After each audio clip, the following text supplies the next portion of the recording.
And just like that, baby, we're back. We're back. Ladies and gentlemen, welcome back to the channel.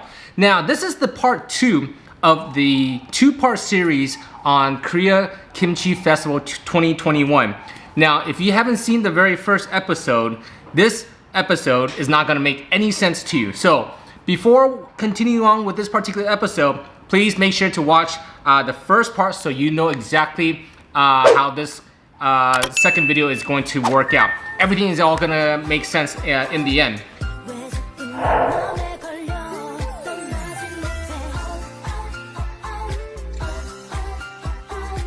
If you did watch part 1, you noticed that I went out to K-Town in LA. I had a chance to meet a ton of people, talk to media. We saw a lot of live performances, tried a couple of traditional Korean food, some snacks, made some kimchi.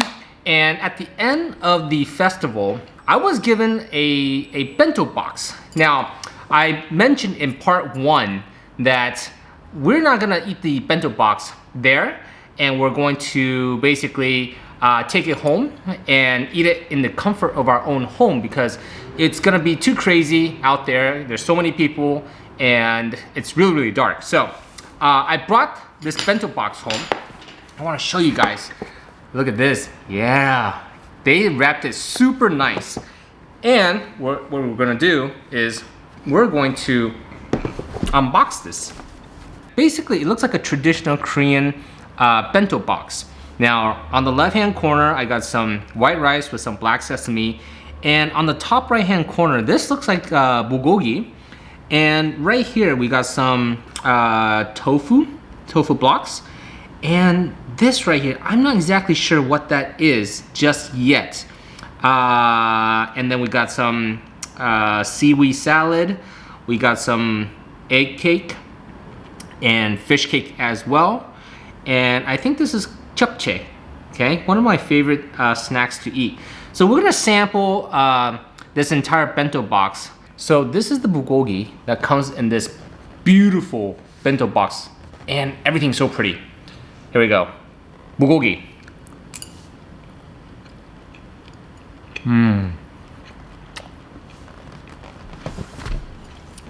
It's a little leaner than I anticipated.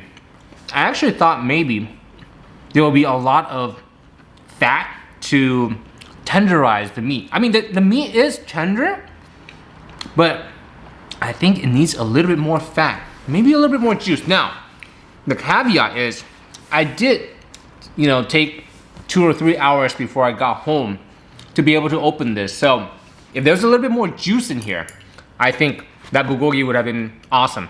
So I think it makes a lot of sense for me just to grab a piece of this rice and chase it down with my rice right here.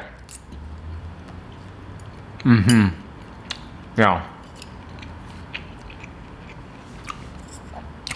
If you guys haven't had Asian rice, you should give Asian rice a try. Now, what I mean by Asian rice is, I think it's like, I don't know if there's a difference between Japanese rice or Korean rice, but I can tell that the rice here is definitely a little bit more sticky. You see how all the rice right here basically clumps together? This is my experience of having Asian rice. Now, in American rice, they don't clump together. They're kind of like individual pieces of rice. So if you guys never tried this, I highly recommend that you give Asian rice a try. Now, I think we shall try some tofu.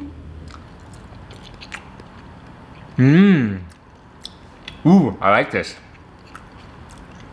The tofu is a little bit more firm. And I think I prefer it firm like this, in this format. Because if it's too soft, I think it's just gonna be a little bit mushy. But this is perfect. Look at that. This is imitation crab meat. And they basically put this on a skewer. Interesting. You see this toothpick right here. Now on this skewer, I got imitation crab. I have bell pepper. And I think the inside is maybe mushroom. Right here, the skewer.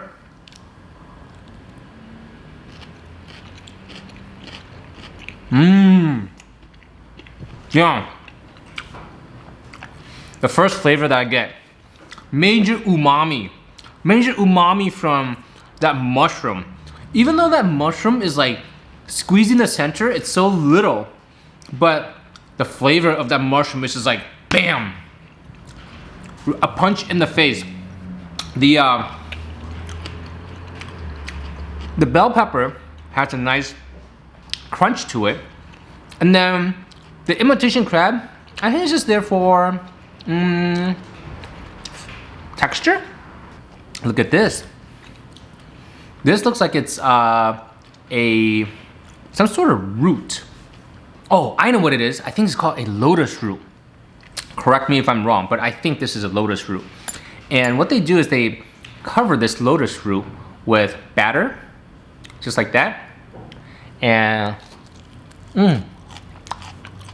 you see that? Can you hear it? Nice and crunchy still. The lotus root by itself doesn't have much flavor, to be honest, but I do enjoy the texture of it. It's nice and crunchy, and with a combination of this, I think it's an egg batter right here. It's actually a nice little snack to have. Okay? They also did the same thing with a slice of cucumber. It's a little bit soggy, but again, I think the sogginess kind of comes from the fact that I let this particular bento box sit. Now these are glass noodles, Korean glass noodles. They got some wood ear in here.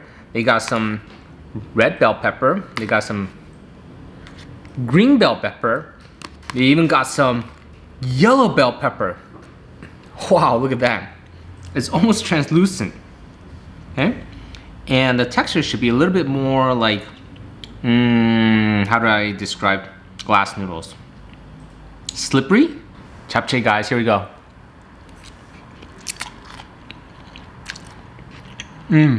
I think they use a lot of sesame oil, and I'm very partial to sesame oil because I think that flavor is just so fragrant. It works so well.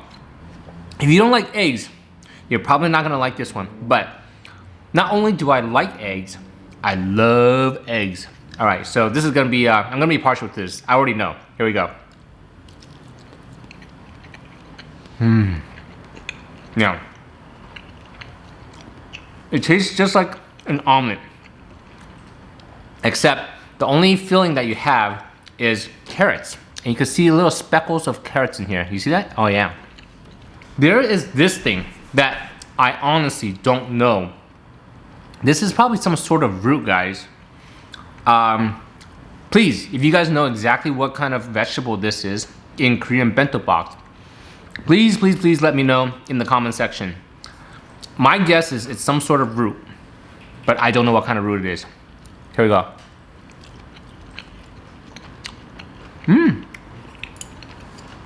It's a little bit sweet, savory at the same time. Very unique flavors. Next to that root, we got some seaweed salad, which to me is pretty standard. I've had seaweed salad in Korean cuisine. I've had seaweed salad in Japanese cuisine. So this is something I'm very familiar with. And the flavors taste like something I would expect. A little sweet, a little sour, a little tangy. There's also sesame in it.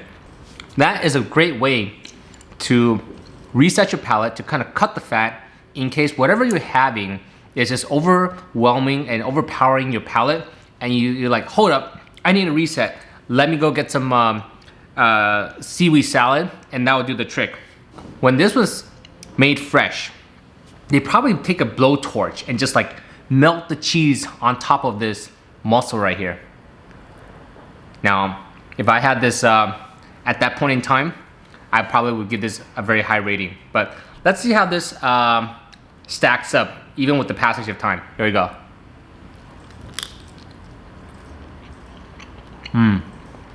Okay. This is a really, really good mussel. Albeit, the cheese has kind of hardened. Can you see that? But The flavor is still there. I think there are 2 mochis in here. Looks like there's some coconut flakes on the top. And I don't know what flavors they are yet. Okay? Maybe a durian? Can it be?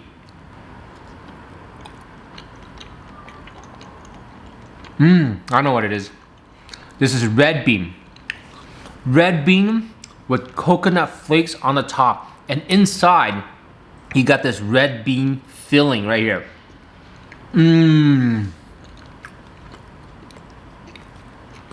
This is my favorite so far. Because number one, time, at least for the last couple hours, did not have any bad impact on this mochi. It tastes so good, it's so soft, it's nice and sweet, but not like overly sweet. And I especially love red bean, just like that. Let me know what you think this flavor is, okay? I would love to see what you guys say.